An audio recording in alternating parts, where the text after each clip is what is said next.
Mr. Chairman, members of the committee, I want to associate my comments with the chair and the ranking member. For the families of Lamafa, Baird, and Jackson's, we mourn in their losses and pray for them, and the men and women who are serving in harm's way during this action of war. Let me begin by saying that folks are hurting in farm country. As a third-generation farmer, I can tell you every week I go home and I interact with my farm community, and times are tough and bankruptcies are up. And normally, I think most of you, I would hope, know that I'm enthusiastic. I try to be enthusiastic about American agriculture, but I'm not enthusiastic about this markup. I can't help but restate that the damage that has been done, I think, over this last year to our democracy under this administration includes a failed tariff strategy, taking away SNAP, and demolishing agencies dedicated to diplomacy like USAID and other humanitarian efforts, just to name a few. It's unfortunate that we have to be in this room less than a year to debate whether it's right to cut programs to ensure Americans have access to food, people who are food insecure. It's not right, Mr. Chairman. We must restore regular order and think that that's part of America's safety net. Compounding this ill-advised reorganization that is happening with the United States Department of Agriculture, and yet we have not had one single oversight hearing to receive, and I am receiving calls with regards to Farm Service Agency offices that are not fully open or staffed or even closed as to this writing.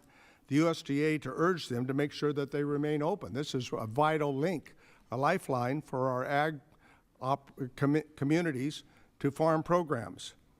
It's our job today, I think, that we sit here and debate the pros and cons of this bill that sits before us.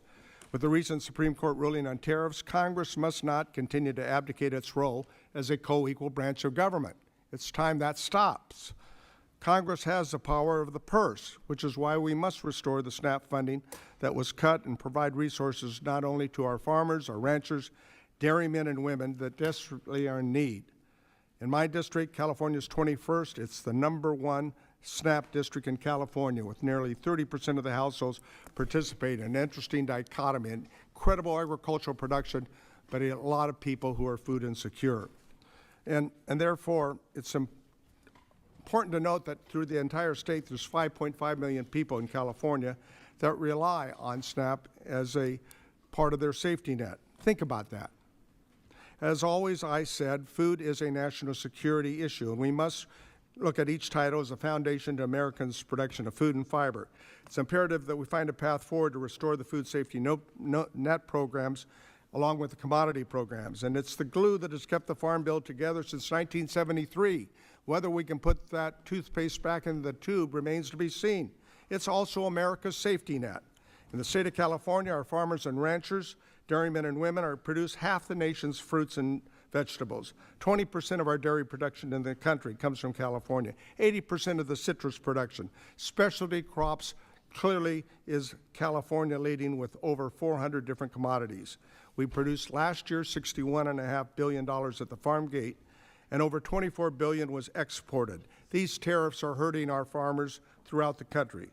And I cannot comprehend how it is a plan in this United States Department of Reorganization plan that we relocate DC-based staff to 5 regional hubs, yet not one of those hubs includes California, the #1 agricultural state in the nation, the top ag exporting state in the nation, and the top nation recipients of SNAP. Give me a break. Madam Secretary of Agriculture, come before this committee and justify your reorganization effort and explain to us what the purpose and what the efficiencies will achieve. I'm at a loss. I would like to submit for the record, Mr. Chairman, 2 letters that I've submitted to the Secretary of Agriculture to come and explain what her reorganization plan's all about. Without objection. Thank you. Let me close by saying that it's imperative that we try to work together. This is my 4th Farm Bill, and I think we have to try to find a path forward over the next several months between efforts that are going on in the Senate, and I think some of the landmines that we have in this bill here or some people call poison pills, hopefully will be worked out. It's my intent to continue to try to work on a bipartisan effort so that we can sustain the agriculture economy in America, which is food is a national security issue. And I yield back the balance of my time. Thank you.